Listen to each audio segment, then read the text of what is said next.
오늘은 제가 목회자 컨퍼런스로 출타 중이어서요. 영상으로 설교를 하겠습니다. 찬송가 484장 찬양하시면서 수요일 새벽 예배에 하나님 앞에 드리겠습니다. 484장입니다.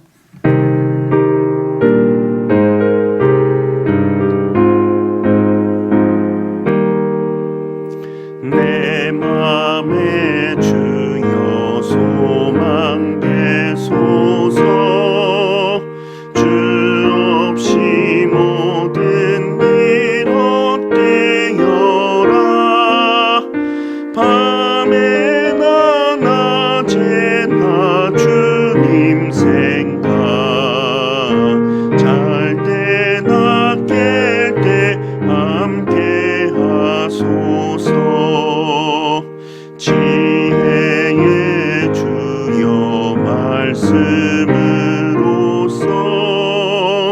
언제나 내 안에 계십소서.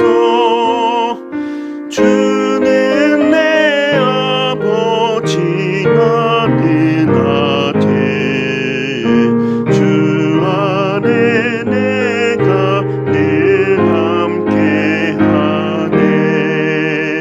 세상의 영광 난 보여도 언제나 주님은 나의 기업. 주님만 내 맘에 계시오니 영원한 주님 참 귀하셔라. 영원한 주님 내 승리의 주, 하늘의 기쁨을 주옵소서. 어떠한 고난이 닥쳐와도 만유의 주여 소망 되소서.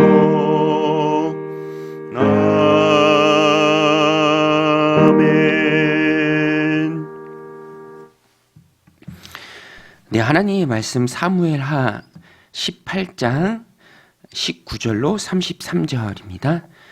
사무엘하 18장 19절로 33절 제가 읽어드리도록 하겠습니다.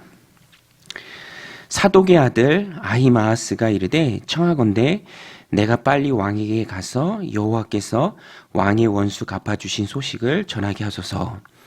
요압이 그에게 이르되 너는 오늘 소식을 전하는 자가 되지 말고 다른 날에 전할 것이니라.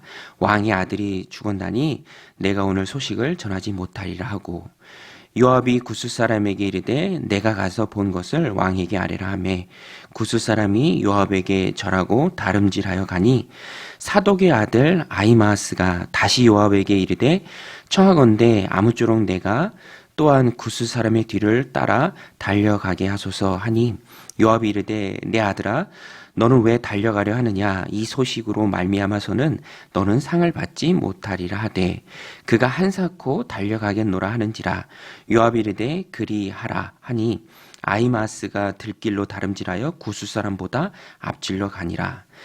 때에 다윗이 두 문 사이에 앉아 있더라. 파수꾼이 성문 위층에 올라가서 눈을 들어보니 어떤 사람이 홀로 달려오는지라. 파수꾼이 외쳐 왕께 아뢰매 왕이 이르되 그가 만일 혼자면 그의 입에 소식이 있으리라 할 때에 그가 점점 가까이 오니라. 파수꾼이 본즉 한 사람이 또 달려오는지라. 파수꾼이 문지기에게 외쳐 이르되 보라 한 사람이 또 혼자 달려온다 하니 왕이 이르되 그도 소식을 가져오느니라. 파수꾼이 이르되 내가 보기에는 앞선 사람의 다름질이 사독의 아들 아히마아스의 다름질과 같으니이다 하니 왕이 이르되 그는 좋은 사람이니 좋은 소식을 가져오느니라 하니라. 아히마아스가 외쳐 왕께 아뢰되 평강하옵소서 하고 왕 앞에서 얼굴을 땅에 대고 절하며 이르되 왕의 하나님 여호와를 찬양하리로소이다. 그의 손을 들어 내 주 왕을 대적하는 자들을 넘겨주셨나이다 하니 왕이 이르되 젊은 압살롬은 잘 있느냐 하니라. 아히마아스가 대답하되 요압이 왕의 종 나를 보낼 때에 크게 소동하는 것을 보았사오나 무슨 일인지 알지 못하였나이다 하니 왕이 이르되 물러가 거기 서 있으라 하매 물러가 서 있더라. 구스 사람이 이르러 말하되 내 주 왕께 아랠 소식이 있나이다. 여호와께서 오늘 왕을 대적하던 모든 원수를 갚으셨나이다 하니 왕이 구스 사람에게 묻되 젊은 압살롬은 잘 있느냐? 구스 사람이 대답하되 내 주 왕의 원수와 일어나서 왕을 대적하는 자들은 다 그 청년과 같이 되기를 원하나이다 하니 왕의 마음이 심히 아파 문 위층으로 올라가서 우니라. 그가 올라갈 때에 말하기를 내 아들 압살롬아 내 아들 압살롬아 차라리 내가 너를 대신하여 죽었다면 압살롬 내 아들아 하였더라. 아멘. 네, 오늘 말씀은 이제 다윗이 전쟁에서 승리하는 장면입니다. 이 압살롬의 반역이 압살롬의 죽음으로써 다 끝났습니다. 그런데 오늘 본문에 보면 참 다윗이 마음 아파하죠. 다윗이 비통해합니다. 비록 자신에게 반역하고 또 자신의 생명을 빼앗으려던 아들이었지만 그 아들이 죽었다는 소식을 듣고 다윗이 굉장히 많이 슬퍼합니다. 그래서 오늘 본문에 보면 다윗 왕국의 회복도 나오지만 다윗의 큰 슬픔도 함께 나옵니다. 그래서 매일 성경 오늘 제목이 승리보다 더 큰 슬픔이죠. 승리보다 더 큰 슬픔. 아마도 다윗은 전쟁에서 이기리라라는 것은 어느 정도 확신을 했던 것 같습니다. 전쟁 경험이 많은 자로서 그런 확신이 있었던 것 같아요. 그럼에도 불구하고 다윗의 걱정은 압살롬이었습니다. 압살롬이 그 전쟁 때 죽지 않기를 다윗이 간절히 바랬죠. 그러나 실상은 압살롬이 죽게 되었습니다. 오늘 본문을 보면 다윗의 슬픔이 많이 나오는데요. 이런 결과가 있었던 이유, 그것을 우리가 잊지 말아야죠. 다윗의 이런 큰 슬픔이 있었던 이유가 무엇입니까? 그것은 사무엘하 11장에서 다윗이 범죄했기 때문입니다. 그것은 명확한 사실이에요. 다윗이 바세바 사건 때문에 가정에 이런 모든 어려움이 찾아왔습니다. 사실 그래서 다윗의 아픔이 더 컸던 것입니다. 왜냐하면 다윗은 다 알았죠. 자신의 범죄 때문에 아들의 반역이 있었고 그 가운데 아들이 죽게 되었다. 그러니까 모든 책임을 자기 자신에게 돌리고 있는 것입니다. 그러니까 압살롬의 죽음 앞에서 내 아들 압살롬아, 내 아들 압살롬아, 내 죄가 너를 죽게 했구나, 내 죄가 너를 그렇게 만들었구나 라는 그런 비통한 울음이 있었다라는 것입니다. 그래서 오늘 본문을 보면 징계에 대해서 우리가 좀 생각할 수 있습니다. 징계.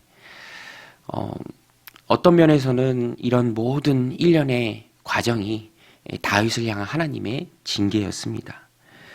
그래서 다윗은 오늘 본문에도 보면 노심초사합니다. 하나님께 징계를 받게 되면 그 마음에 평안이 없죠. 노심초사합니다. 몹시 마음을 쓰며 애를 태우는 다윗의 모습이 참 많이 나옵니다. 오늘 말씀 27절에도 보면 파수꾼이 이르되 내가 보니 앞선 사람의 다름질이 사독의 아들 아히마스의 다름질과 같으니이다 하니 왕이 이르되 그는 좋은 사람이니 좋은 소식을 가져오느니라 하니라. 이게 다윗 왕의 기대인데요. 이런 모습도 다 지금 안절부절 못하는 다윗의 모습입니다. 25절에도 파수꾼이 둘이 뛰어올 때 파수꾼이 볼 때 두 명이 뛰어올 때 다윗이 그렇게 말합니다. 25절에 보면 파수꾼이 외쳐 왕께 아뢰매 이르되 그가 만일 혼자면 그의 입에 소식이 있으리라 할 때에 그가 점점 가까이 오니라. 지금 안절부절 못하는 겁니다. 전쟁이 시작됐고 또 그 가운데 이길 것은 알았지만 압살롬이 어떻게 될 것이냐, 그게 다윗의 주된 관심사였습니다. 그러니까 전령이 달려와서 전해주는 그 소식에 온 마음을 기울이는 것입니다. 여러 가지 기대도 하게 되고요. 그런데 전해준 소식은 이 압살롬의 죽음이었죠. 다윗은 달려와서 소식을 전하는 전령한테 2번이나 묻습니다. 내 아들 청년 압살롬이 어떻게 되었느냐. 29절에도 보면 왕이 이르되 젊은 압살롬은 잘 있느냐 하니라. 아히마아스가 대답하되 요압이 왕의 종 나를 보낼 때에 크게 소동하는 것을 보았사오나 무슨 일인지 알지 못하였나이다 하니. 또 32절에도 보면 왕이 구스 사람에게 묻되 젊은 압살롬은 잘 있느냐. 구스 사람이 대답하되 내 주 왕의 원수와 일어나서 왕을 대적하는 자들은 다 그 청년과 같이 되기를 원하나이다 하니. 이게 죽었다라는 것의 완곡한 표현이죠. 다윗은 이 말을 듣고 굉장히 비통해합니다. 33절에 보면 왕의 마음이 심히 아파 문 위층으로 올라가서 우니라. 그가 올라갈 때 말하기를 내 아들 압살롬아, 내 아들 압살롬아, 차라리 내가 너를 대신하여 죽었더면 압살롬 내 아들아 하였더라. 말씀드린 것처럼 다윗은 이 일이 왜 시작되었고 왜 이런 비통한 결과가 생겨났는지를 누구보다도 잘 알고 있었습니다. 그 모든 책임이 자신에게 있었다라는 것을 다윗이 잘 알고 있었어요. 이것은 하나님의 징계입니다. 물론 반역자 압살롬에 대한 하나님의 공의로운 심판도 있죠. 동시에 다윗이 전에 범한 그 죄의 책임을 지금 지고 있는 것입니다.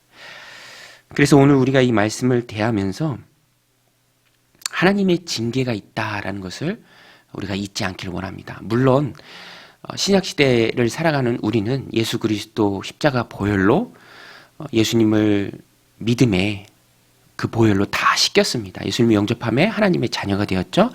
죄와 사망에서 자유로운 자가 되었습니다. 생명으로 옮겨졌죠. 사망에서 생명으로 이미 옮겨진 자들, 영혼 구원 받은 사람들입니다. 천국의 소망을 안고 살아가죠. 그래서 다시는 죄와 사망의 법의 지배를 받지 않습니다. 그런데 그럼에도 불구하고 우리가 간과하지 말아야 할 것은 내가 하나님의 자녀가 되었음에 자녀를 향한 하나님의 사랑이 징계의 형태로 나에게 올 수 있다라는 거예요. 내가 범죄하면. 그 범죄가 내가 받은 구원을 취소하지 못하고 내가 하나님의 자녀가 된 그 신분을 빼앗지 못하지만 자녀에게 하나님 주시는 징계가 있어요. 그 징계를 지금 다윗이 받고 있는 것입니다. 그래서 이렇게 33절에서 비통하게 그 슬픔을 오롯이 혼자 당하고 있는 것입니다. 다윗은 알죠. 이것이 다 죄의 결과라는 것을 압니다. 그러니까 더 마음이 찢어지는 것입니다. 오늘 이 말씀을 우리들 삶 가운데 적용할 때 우리가 죄의 책임, 그 본질적인 죄책은 그리스도의 보혈로 다 씻겼지만 징계가 있다. 히브리서 12장에 말씀하고 있는 것처럼 징계가 없으면 참 아들이 아니죠. 우리가 참 아들이라는 증거가 또 징계입니다. 그래서 우리의 삶을 하나님 앞에 살아갈 때 이미 예수님 믿었으니까 천국 가니까 아무렇게나 막 살아도 된다. 전혀 그렇지 않습니다. 다윗이 그것을 잘 보여주고 있어요. 비통한 큰 슬픔이 징계의 형태를 통해서 자녀된 우리의 삶에 얼마든지 있을 수 있어요. 그러니까 애초에 혼날 일을 하면 안 되죠. 징계받을 일을 해서는 안 된다라는 것입니다. 우리는 다윗의 모든 삶, 그 일련의 과정을 잘 알고 있기 때문에 더 잘 깨달아야 될 책임이 있습니다. 오늘 말씀 보세요. 다윗이 얼마나 크게 슬퍼합니까? 이 모든 슬픔의 원인이 바로 다윗의 범죄에 있었습니다. 그것을 우리가 기억하고 하나님께 징계받을 일을 하지 않는, 죄의 책임을 질 일을 하지 않는 그 결과가 큰 슬픔이기에 절대로 그 큰 슬픔의 결과로 빠지지 않는 저 여러분들이 다 되시길 바랍니다. 또 한 가지 오늘 본문을 통해 우리가 받는 메시지는 다윗과 압살롬의 관계가 아버지와 아들의 관계죠. 다윗이 압살롬 자녀에게 있어서도 범죄함에 좋은 모습을 보여주지 못했던 것 같습니다. 영적으로 다 영향을 끼치죠. 그래서 이 말씀을 우리가 좀 묵상하면서 적용했으면 하는 것이, 하나님과의 좋은 관계 속에 부모된 우리가 있는 모습을 자녀들에게 보여주면, 혹 그들이 그 모습을 다 보지 못할지라도 영적으로 전달이 되죠. 내가 하나님과의 바른 관계 속에 있을 때 그것이 자녀들에게도 선한 영향력으로 흘러갑니다. 죄라는 것이 항상 하나님과 나를 가로막고 단절시킵니다. 하나님으로부터 은혜와 사랑, 그 축복이 나에게 흘러와야 되는데 죄가 그것을 막죠. 그러면 나를 통해서도 선한 영향력이 우리의 이웃, 특별히 자녀들에게 흘러가지 않습니다. 신앙생활에서 가장 중요한 것은 하나님과의 관계죠. 또 이웃과의 관계입니다. 그런데 그 중심에 제일 먼저 있는 것이 바로 하나님과의 좋은 관계가 있어야 한다라는 것입니다. 그래서 제가 참 존경하는 분들은 자녀들의 신앙순위를 가장 우선순위에 두고, 그래서 자녀들에게 좋은 신앙의 본을 보여주시는 분들이 너무너무 귀해요. 그런 분들이 참 많이 있습니다. 항상 예배의 우선순위를 두고, 또 영혼 섬기는 일에 우선순위를 두고, 하나님께 헌신하는 그 일에 우선순위를 두고 그것을 자녀들에게 보여주면서 하나님 사랑하는 그 마음이 내 안에 충만하고, 또 그것이 자녀들에게로 흘러가는 것이죠. 오늘 이 다윗의 모습은, 다윗이 하나님 마음에 합한 사람이고 정말로 신앙적인 믿음의 본이 되는 사람이지만, 자녀 교육에 있어서만큼은 우리가 다윗의 모습을 반면교사로 삼아야 합니다. 우리는 하나님과의 좋은 관계의 모습들을 자녀들에게 보여줄 수 있어야 돼요. 그래야 하나님께서 우리의 자녀들의 삶을 책임져 주시는 것입니다. 첫 번째로 하나님과의 좋은 관계 속에서 살아갈 때, 하나님과 뻥 뚫린 그런 관계 속에 살아갈 때 하나님 주시는 은혜와 사랑이 나를 가득 채우고, 또 그것이 우리들 자녀들에게로 흘러가는, 그래서 신앙이 계승되고 믿음이 전해지는, 자녀들 세대까지 전해지는 그런 그리스도 믿음의 좋은 가정들을 다 만들어 가시기를 주님의 이름으로 간절히 축원드립니다.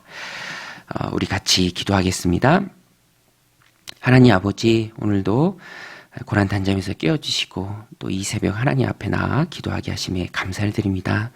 하나님, 우리는 예수 그리스도를 믿음으로 모든 죄의 책임에서 자유롭게 된 줄로 믿습니다. 우리는 하나님의 자녀인 줄로 믿습니다. 천국의 소망을 품고 살아가는 줄로 믿습니다. 하나님, 그러기에 자녀에게 주시는 하나님의 징계도 있다라는 것을 우리가 늘 기억하게 하여 주옵소서.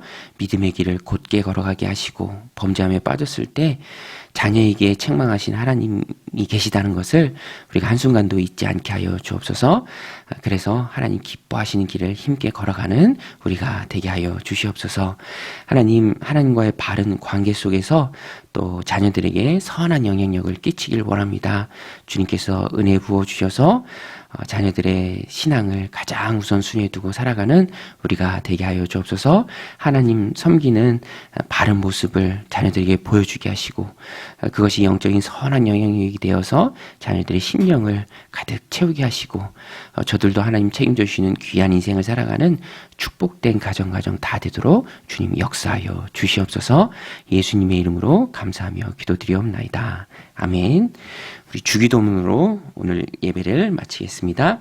하늘에 계신 우리 아버지여, 이름이 거룩히 여김을 받으시오며 나라가 임하시오며 뜻이 하늘에서 이루어진 것 같이 땅에서도 이루어지이다. 오늘 우리에게 일용할 양식을 주시옵고, 우리가 우리에게 죄 지은 자를 사하여 준 것 같이 우리 죄를 사하여 주시옵고, 우리를 시험에 들게 하지 마시옵고 다만 악에서 구하시옵소서. 나라와 권세와 영광이 아버지께 영원히 있사옵나이다. 아멘. 자유롭게 기도하시다가 돌아가시겠습니다.